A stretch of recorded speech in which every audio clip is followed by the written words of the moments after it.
Media మిత్రులకు నమస్కారం. రేవంత్ రెడ్డి గారు తెలంగాణలోని నిరుద్యోగులను, తెలంగాణలోని పట్టభద్రులను, తెలంగాణలోని ఇంజనీర్లందరినీ ఇవాళ పగబట్టినట్టుగా ఇవాళ కనిపిస్తూ ఉన్నది.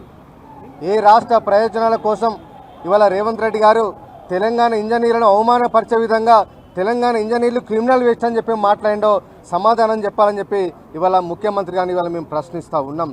ఇవాళ తెలంగాణ ఇంజనీర్లు ప్రపంచ ప్రఖ్యాతిగాంచిన ఇంజనీర్లుగా, ఒక క్వాలిటీ ఇంజనీర్లుగా తయారై తెలంగాణలో ఇవాళ ఇక్కడ పనిచేస్తూ ఉంటే ఇవాళ ముఖ్యమంత్రి గారు అలాంటి క్వాలిటీ ఇంజనీర్లను ఇవాళ క్రిమినల్ వేస్ట్ అని మాట్లాడతావా అని చెప్పి ఇవాళ మేము ప్రశ్నిస్తూ ఉన్నాం. ఇవాళ ఎక్కడైతే ప్రపంచంలో మానవ వనరులు ఎక్కడ ఉంటే పరిశ్రమలు అక్కడ ఉంటాయి.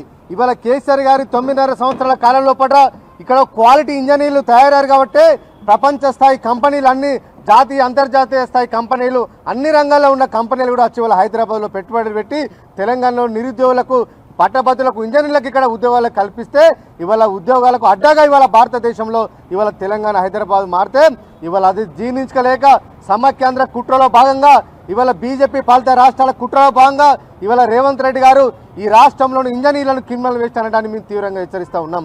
ఇవాళ ముఖ్యమంత్రి గారే స్వయంగా ఈ రాష్ట్ర ముఖ్యమంత్రి గారే క్రిమినల్ వేస్ట్ అంటే ఇవాళ తెలంగాణలో ఉన్న ఇంజనీర్లు పనిచేయరని చెప్పి ఇవాళ ప్రపంచ స్థాయి కంపెనీలందరికీ ఇవాళ ముఖ్యమంత్రి రేవంత్ రెడ్డి గారు ఇవాళ మెసేజ్ పంపించిండు. ఇలాంటి ముఖ్యమంత్రి ఇట్లా మాట్లాడితే తెలంగాణలో ఏ కంపెనీలు వచ్చి ఇక్కడ పెట్టుబడులు పెడతాయి, ఇక్కడ ఉన్న నిరుద్యోగ యువతకు, ఇంజనీర్లకు ఎట్లా ఉద్యోగాలు వస్తాయో ఇవాళ కాంగ్రెస్ ముఖ్యమంత్రి రేవంత్ రెడ్డి సమాధానం చెప్పాలని చెప్పి మేము డిమాండ్ ఇస్తూ ఉన్నాం. ఇప్పటికైనా నీ అనాలోచిత నిర్ణయాల వల్ల, నీ నీకు మాట్లాడే విధానం సరి తెలియకపోవడం వల్ల తెలంగాణకు రావాల్సిన పరిశ్రమలన్నీ ఇవాళ వేరే రాష్ట్రాలకు, గుజరాత్ లాంటి రాష్ట్రాలకు, ఆంధ్రప్రదేశ్ లాంటి రాష్ట్రాలకు ఇవాళ తరలిపోతున్న విషయాన్ని ఇవాళ ముఖ్యమంత్రి గారు, అదేవిధంగా రాష్ట్ర కేబినెట్ కూడా గుర్తుంచుకొని ఇప్పటికైనా ఇవాళ తెలంగాణలోని కాంగ్రెస్ పార్టీ నాయకులారా మీరు ఆలోచించి మీరు ముఖ్యమంత్రిని మార్చుకుంటారా, ఈ రాష్ట్రాన్ని బాగు చేయడానికి మీరు సిద్ధంగా ఉంటారా అనే విషయాన్ని వాళ్ళు తేల్చాలని చెప్పి ఇవాళ కాంగ్రెస్ పార్టీ నాయకత్వాన్ని వాళ్ళు హెచ్చరిస్తూ ఉన్నాం.